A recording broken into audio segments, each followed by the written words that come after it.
సరే లక్ష్మీదేవి ఫోటో దక్షిణం వైపు పెట్టుకోండి.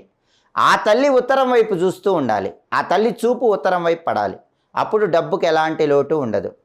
అలా కాకుండా లక్ష్మీదేవి ఫోటో ఉత్తర దిక్కు వైపు ఉంచి ఆ తల్లి దక్షిణం వైపు చూస్తుంటే మోక్షం కలుగుతుంది. ఇలా ఒక్కొక్క దిక్కులో లక్ష్మీదేవి ఫోటో పెడితే ఒక్కొక్క రకమైనటువంటి ప్రయోజనం కలుగుతుంది.